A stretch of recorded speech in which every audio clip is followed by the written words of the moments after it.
There is a strange misunderstanding in the world about men who love staying at home. Silence makes people uncomfortable, stillness makes them suspicious, and solitude is often mistaken for weakness. When a man chooses his home over crowds, his room over noise, his own thoughts over constant conversation, society quietly begins to label him lazy, antisocial, afraid, unambitious, broken. But psychology tells a very different story. To understand this man, we must first understand something uncomfortable about the modern world. We live in an age that rewards visibility more than depth, loudness more than clarity, movement more than meaning. A man who constantly goes out, constantly socializes, constantly performs, is seen as alive. A man who stays in, who observes, who withdraws, is seen as missing out. Yet psychology asks a more important question. What if he isn't missing out at all? What if he is protecting something? At the core of a man who loves staying at home is not fear, but regulation. His nervous system has learned something many people never do: peace is not found in stimulation, but in control. The outside world is unpredictable, socially demanding, emotionally noisy. Home, on the other hand, is predictable. It is safe. It is controllable. For some men, this is not a preference, it is a psychological necessity. This does not mean he hates people. It means he processes them deeply. Psychologists often describe such men as internally oriented. Their energy flows inward before it flows outward. Every interaction costs something.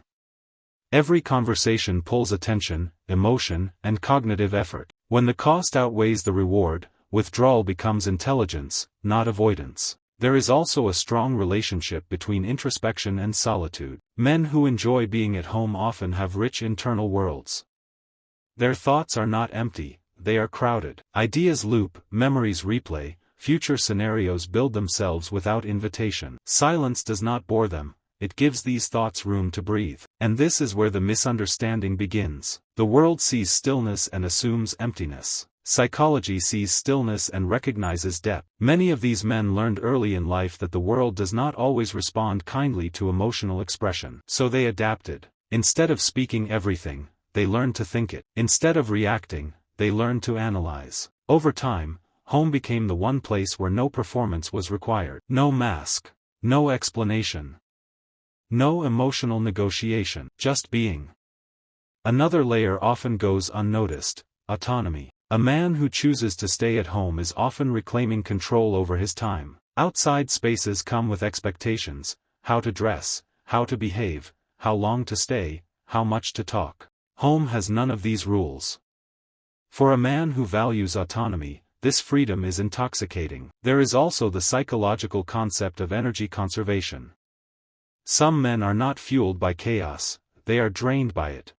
Social environments require constant micro-decisions: where to look, when to speak, how to respond, how to manage impressions. Staying at home allows the mind to rest from this constant decision-making. This is why such men often appear calm. Not because life is easy for them, but because they reduce unnecessary friction. However, not all reasons are peaceful. For some men, staying at home is also a response to disappointment, rejection, betrayal, failure. When the outside world becomes associated with pain, the mind does what it is designed to do: it protects. Home becomes a psychological shelter, a place where expectations cannot wound and comparisons cannot humiliate. This does not mean the man has given up. It means he is healing quietly. And here lies the danger of misunderstanding him. Because silence does not always mean stagnation. Many men rebuild themselves in solitude.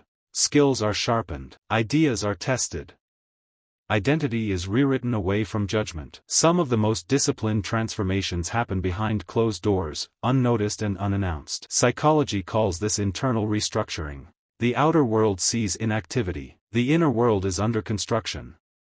But balance matters. When staying at home becomes avoidance rather than choice, psychology draws a line. The difference is subtle but crucial. If home is a place of restoration, growth, and clarity, it is healthy. If home becomes a place of numbness, fear, and escape, then the walls that protect can slowly become walls that imprison. The healthiest men who love staying at home do not hate the world. They simply do not depend on it for validation. They can step out when needed, connect when meaningful, and retreat when necessary. Their solitude is flexible, not rigid. And that flexibility is power. In a society addicted to noise, a man who is comfortable with silence possesses something rare. He hears his own thoughts clearly. He understands his emotional rhythms. He does not confuse constant activity with purpose. He knows that rest is not laziness, that solitude is not loneliness, that staying at home can sometimes be the most intentional decision a man makes. The psychology of such a man is not rooted in fear, but in self-awareness. He knows where his energy goes. He knows what drains him. He knows what he needs to function well. And perhaps the most important truth of all, a man who is at peace alone is not weak, he is prepared. Because when he finally chooses to step into the world, he does not do so out of pressure, boredom, or insecurity.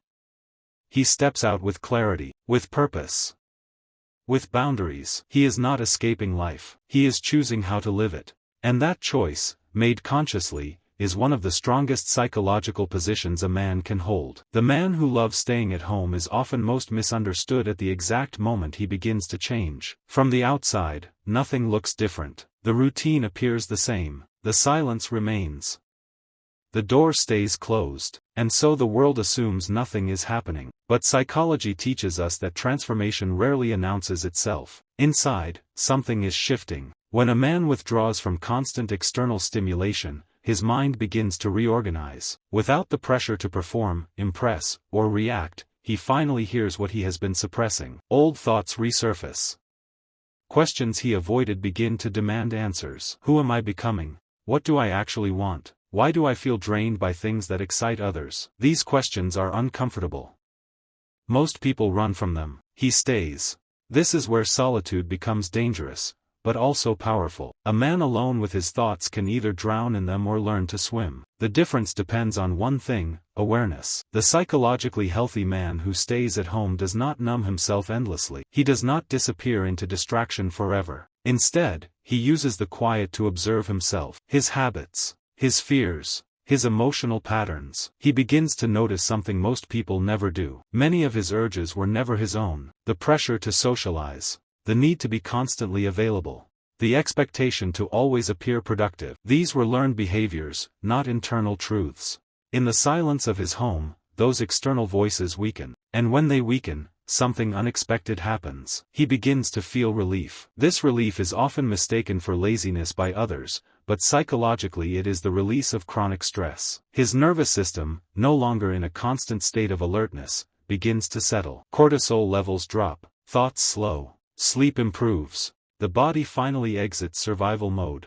This is why many men who love staying at home appear emotionally regulated. They are not constantly reacting. They are responding. There is a difference. Reaction is immediate and impulsive. Response is measured and intentional. Home gives him the space to respond to life instead of being chased by it. There is also an identity shift that occurs in solitude. Away from social mirrors, a man stops seeing himself only through others' eyes. He is no longer the funny one, the quiet one, the responsible one, the disappointing one. He is simply himself, undefined, unperformed, unexplained. This can feel terrifying at first. Without labels, who are you? But slowly, clarity replaces fear. He begins to build identity from values rather than validation. What matters to me when no one is watching? What kind of man do I want to be when there is no applause? These questions form the foundation of authentic confidence. This is why many men who prefer staying at home are difficult to manipulate. They are not easily pressured by trends or opinions. They have already sat alone with themselves. They know which thoughts are theirs and which were borrowed. Yet there is a shadow side. Staying at home can also become a hiding place for unresolved pain. Trauma has a way of disguising itself as comfort. If the outside world repeatedly caused harm, the mind associates safety with withdrawal. Over time, even healthy opportunities can feel threatening. Psychology calls this avoidance conditioning. The man does not stay home because he wants peace. He stays home because he fears disruption. The line between rest and retreat becomes blurred. Growth slows. The world becomes smaller. What once felt safe begins to feel limiting. This is where awareness becomes crucial. The psychologically mature man regularly asks himself, am I resting, or am I hiding? Am I choosing solitude, or is it choosing me? These questions are uncomfortable, but necessary. Without them, the home that once healed can quietly become a cage. However, when awareness remains intact, something remarkable happens. The man who loves staying at home develops an internal anchor. His sense of self no longer collapses under social pressure. Rejection does not shatter him. Loneliness does not panic him. He has learned how to be alone without feeling empty, and that skill is rare. In relationships, this man often appears different. He does not chase constantly. He does not need endless reassurance. His presence is calm, not desperate. This can confuse others. Some interpret it as emotional distance. In reality, it is emotional independence. He knows connection is a choice, not a requirement for self-worth. This does not mean he lacks desire for intimacy. It means he wants depth over noise. One meaningful connection over many shallow ones. He is not afraid of people.